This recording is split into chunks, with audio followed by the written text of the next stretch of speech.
Si je vous le dis, il le dit. Bon. Sébastien, comment ça se goupille? Ça arrive tout doucement. Là, j'ai eu plusieurs personnes au téléphone. Là, c'est dans les transports, hein. Bon, c'est samedi, comme je disais tout à l'heure. Bon, il est 1h. C'est un peu tôt. La dispersion, 17h, donc c'est un peu tôt, mais c'est imposé par la Pour la BP. dispersion, pour toi, c'est un peu tôt pour faire venir du monde, juste pour que.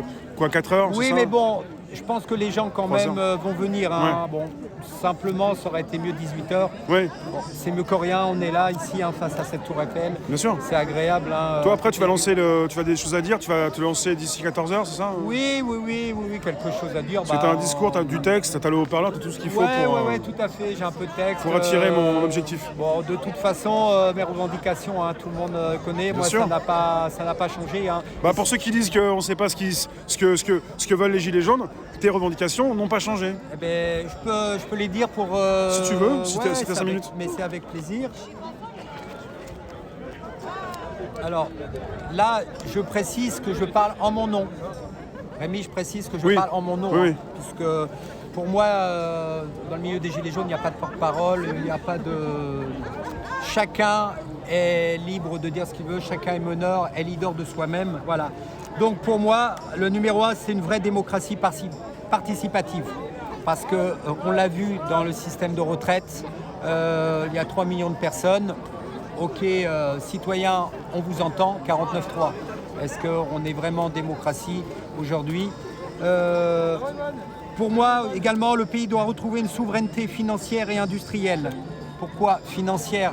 Suite à la loi du 3 janvier 73, aujourd'hui, et suite après, là, nous sommes rentrés dans l'Union européenne, là, c'est fini, c'est verrouillé, c'est Bruxelles, c'est la BCE. Donc, avant 73, pour rappel, le 3 janvier 73, la loi Pompidou-Giscard nous interdit que la France emprunte directement à la Banque de France. Il faut passer par des proxénètes, on va dire, parce que ces gens ne font rien du tout. C'est un jeu d'écriture comptable, moyennant des intérêts, et eux vont chercher de l'argent gratis. Alors pour moi, c'est du proxénétisme, je pense. Et aujourd'hui, ça nous coûte 42 milliards. 42 milliards divisé par 18 millions de foyers. Vous allez voir, c'est 1600 ou 1700 euros d'intérêt par an et par foyer. Alors que j'ai plusieurs graphiques, pourquoi Ouais, pas. ce sont les intérêts, ouais, c'est même pas. Uniquement les intérêts. C'est pas la dette, ouais. 42 milliards d'intérêts. Et faites une recherche sur Google, c'est pas Sébastien qui invente.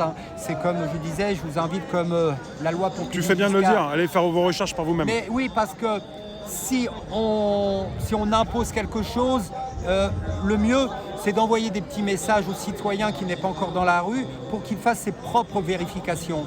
Et s'ils vérifient, eh ben oui, Sébastien, Pierre-Paul ou Jacques ont raison. Tout ce qu'ils disent, c'est vrai, mais le gilet jaune, depuis le départ, c'est vrai. Tout ce que nous disons, c'est vrai. Pour ceux qui ne savent pas qui tu es Sébastien, tu es co-déclarant. Et Oui, depuis je le suis début des Gilets jaunes, tu es. Dans la rue depuis le départ, Voilà. et même bien avant, ça je te l'ai dit plusieurs fois. Et sur Facebook, Sébastien. 2 fois Sébastien, et j'ai 1 an avant le mouvement des Gilets jaunes, j'ai déjà envoyé un recommandé avec accusé de réception au locataire l'Élysée pour lui poser certaines choses, certaines questions. Je n'ai jamais eu de réponse. Donc 1 an avant, je peux montrer le courrier à n'importe qui s'il ne me croit pas. J'ai l'accusé de réception justement. Jamais. Macron, Un petit aparté, comment ça se passe pour les déclarations? Pour l'instant, tu peux pas te déplacer, c'est statique obligatoirement. Oui, toutes les déclarations. C'est ce qu'on t'a dit à la préfecture. Oui, voilà, exactement, parce que j'avais déposé un parcours, ce n'était pas possible. Par contre, une chose importante, aujourd'hui, on a eu l'acceptation,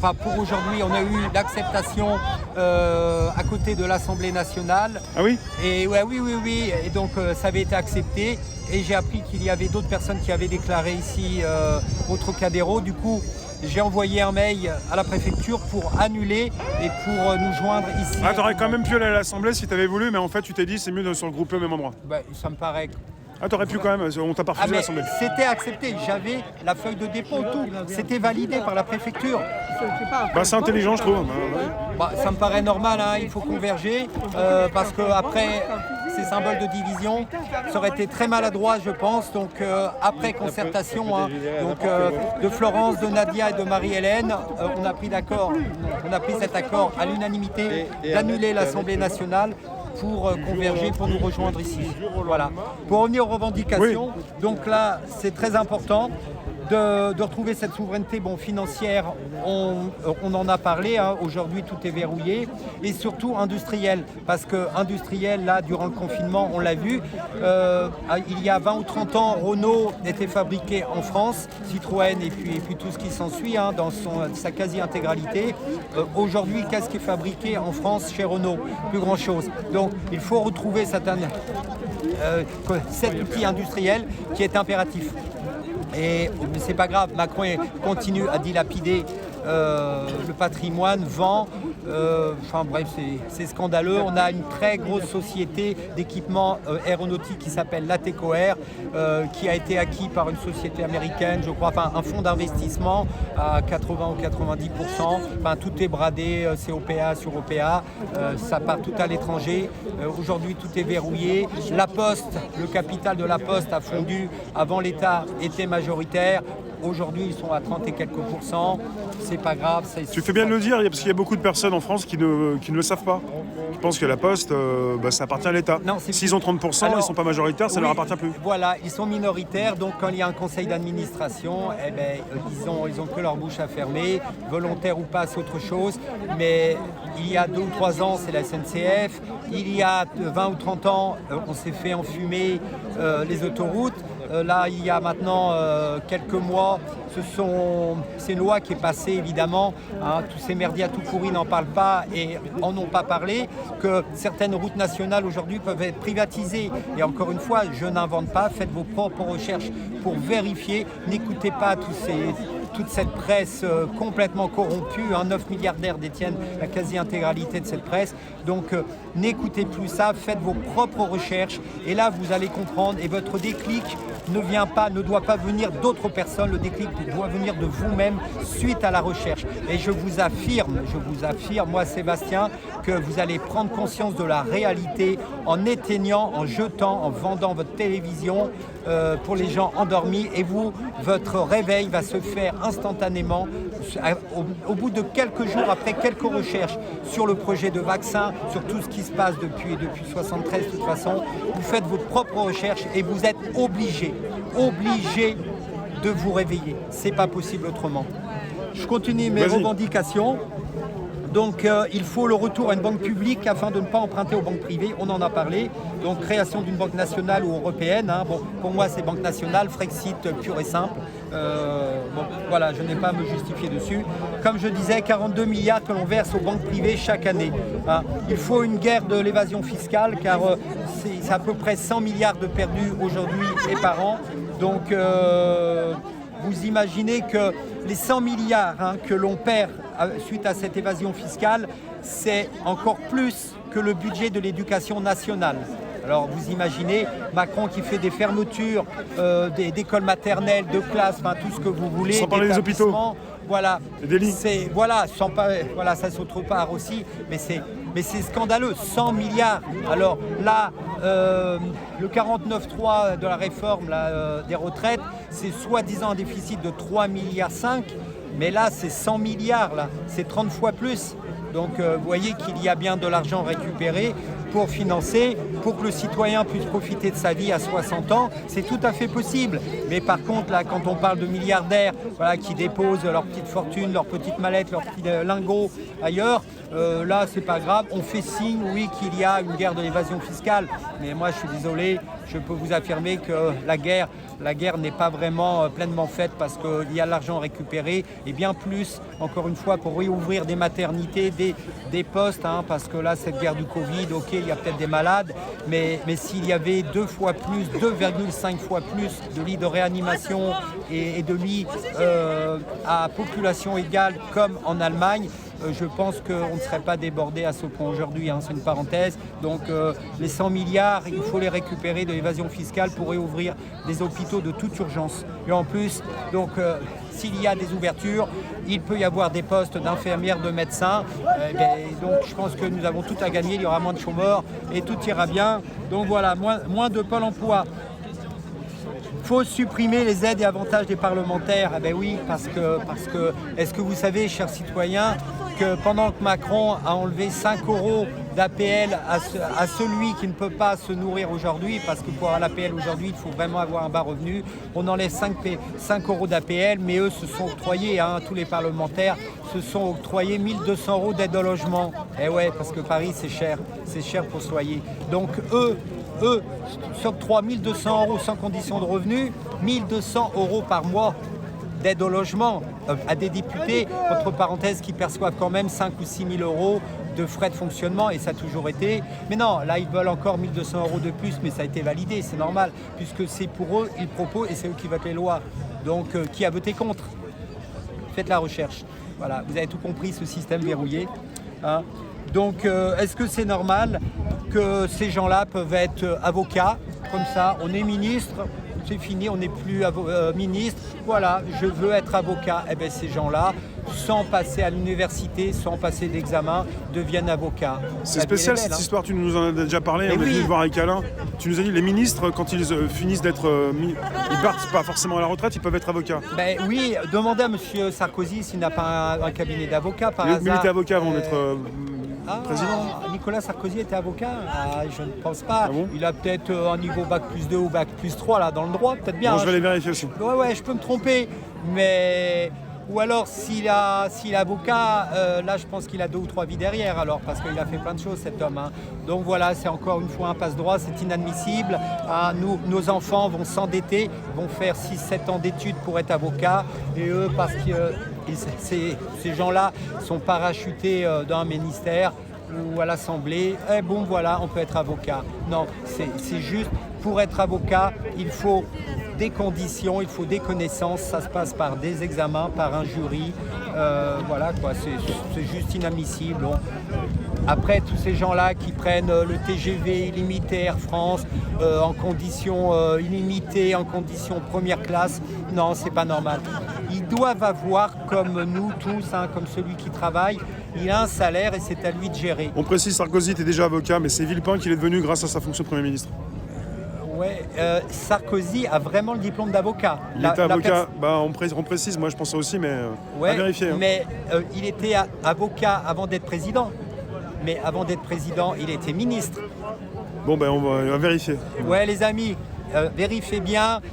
Vous pouvez me l'envoyer sur 2 fois Sébastien, le diplôme d'avocat de Nicolas Sarkozy. Qui date de quand? Voilà, de quand il date?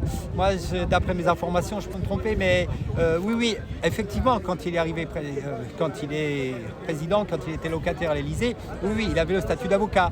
Mais avant, il était ministre. Donc, à la sortie du ministre, on devient avocat. Voilà, c'est une parenthèse. C'est noté, on va vérifier. Donc, oui, alors, pour être facteur, pour être infirmière, pour être pompier, il faut un casier judiciaire vierge, les amis. Pour exercer plus de 350 métiers, il faut un casier judiciaire vierge. Et eux, vous pouvez être n'importe quoi, vous pouvez faire toutes les gamelles, être condamné au pénal, vous pouvez être ministre, vous pouvez être député, vous pouvez passer une jolie retraite au Conseil constitutionnel. Monsieur Juppé, il n'est pas là-bas, là, le mec, là l'ancien maire de Bordeaux, Conseil d'État, il n'a pas été condamné, c'est pas le seul. Donc pour moi, un élu de la République, la moindre condamnation au pénal, éjecté. Parce qu'encore une fois, plus de 350 métiers exercés, il faut un casier judiciaire. Alors nos élus, ceux qui votent nos lois, s'ils ne peuvent pas être complètement blancs judiciairement, il y a peut-être un problème. Donc ce système est verrouillé. Vous avez, c'est open bar, c'est comme cet article, on peut en parler tout à l'heure. Vous pouvez faire toutes les gamelles, c'est pas grave, vous êtes protégés, vous pouvez rester, ou alors plus tard vous redevenez ministre ou quoi. Pour Sarkozy, on me précise, alors après vous pouvez aller aussi tous vérifier, il est devenu avocat en 81, bien avant d'être ministre du budget en 93. Ok, ouais, bon. C'était pas le bon exemple. Non, mais... Mais tu iras vérifier, on ira vérifier. Oui, voilà, c'est la raison pour laquelle je ne l'ai pas affirmé. Comme tu dis, à chaque fois, on vérifie tout ce que... Oui, voilà, vérifier, mais bon, moi, ce que j'ai lu, mais je peux me tromper, c'est possible. Donc voilà, comme je disais, un chauffeur de taxi, pompier, fonctionnaire ambulancier, éducateur, tout ça, casier judiciaire. Pour moi, il faut abroger les 11 vaccins obligatoires également. Ouais. Aujourd'hui, tout nourrisson qui arrive au monde, qui n'a rien demandé, bon voilà, on lui injecte 11 vaccins. Non mais imaginez, alors déjà, le contenu de ces vaccins, parce que pourquoi pas d'été polio, d'accord, ok. Oui. Mais là, l'hépatite B, le machin, enfin 11 vaccins. Et les prendre en même temps, c'est pas anodin. Ben, je pense que quand vous regardez déjà la courbe de l'autisme, de la sclérose en plaques et tout ça, après ces vaccinations, de façon bien avant. Toi, t'es père de famille, on t'a demandé, je sais pas, il y a un docteur qui t'a dit ton enfant, il faut qu'il prenne d'autres vaccins. Les 3 vaccins. Ouais, 3. 3 vaccins, moi c'est minimum. Le médecin généraliste donc essaie de me rouler dans la farine pour que mon fils soit vacciné dans son intégralité. Voilà. Ouais. Donc j'ai refusé. Je précise que sa maman également, parce que quand on est parent, on est à deux. Oui, bien sûr. Quand même. Bien évidemment, cette personne s'est empressée de le marquer sur le carnet de santé. Refus des parents des 11 vaccins, c'est pas un problème. D'accord. Il ne sera pas vacciné 11 fois. Donc voilà, ça pour moi, 11 vaccins obligatoires, il faut absolument l'abroger. Également, quelque chose qui est passé inaperçu quasiment, c'est la loi alimentaire, parce qu'avant, un supermarché pouvait faire 70% de remise, soit accrédité sur une carte fidélité, soit en remise immédiate, tout ça. Aujourd'hui, sur tous les produits de première nécessité, enfin tous les produits alimentaires, c'est 34% minimum. Donc encore une fois, celui qui gagne 10, 20, 30 000 euros par mois, c'est absolument pas gênant. Mais par contre, quand on fait ses courses et que l'on voit des pâtes ou autre chose avec une bonne remise, ce n'est pas négligeable. C'est donc encore une fois le bas revenu qui est touché. Il faut abroger justement cette loi alimentaire. Voilà.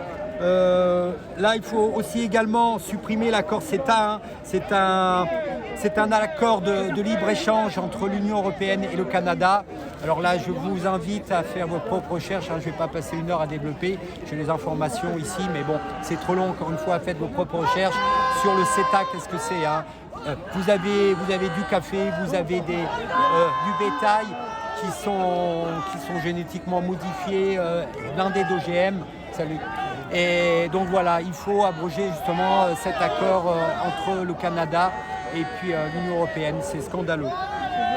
Également le CICE, il faut savoir qu'il y a une marque de distribution qui a touché du CICE il y a un peu plus d'1 an et qui a profité pour faire un plan de licenciement en touchant ce CICE. Donc c'est scandaleux quand on perçoit quelque chose, soi-disant que ça allait bénéficier justement à la société pour relancer, pour éviter justement ces chômeurs.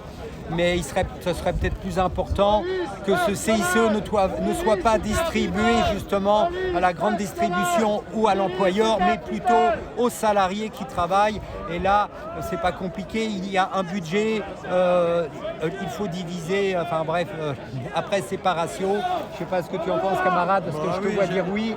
Donc, je pense que le CICE ne doit pas être perçu par une entreprise, mais par le citoyen qui travaille. C'est la moindre des choses et ça redonnerait du pouvoir d'achat, ça éviterait du licenciement et ce CICE salarié permettrait justement de remettre ça sur le marché. C'est juste logique, quoi. Encore une fois, on rentre un produit, parce que c'est un produit, en comptabilité, vous avez un produit, vous avez une charge. C'est un produit qui rentre sur le compte 512, c'est la banque. Et ensuite, donc C+, ça peut être redistribué aux actionnaires, c'est super cool. Bienvenue dans le monde de l'actionnariat aujourd'hui, en 2020. Ça serait mieux que ce soit le citoyen qui travaille qui le perçoit. Bon, j'en ai d'autres personnellement. On va se voir tout à l'heure. Voilà. Ça marche, Rémi. À tout à l'heure. Ouais, je t'ai pas coupé, ça va? Non, mais là après j'en ai tellement, quoi. Donc, je vais revenir te voir. Ça marche, à plus tard.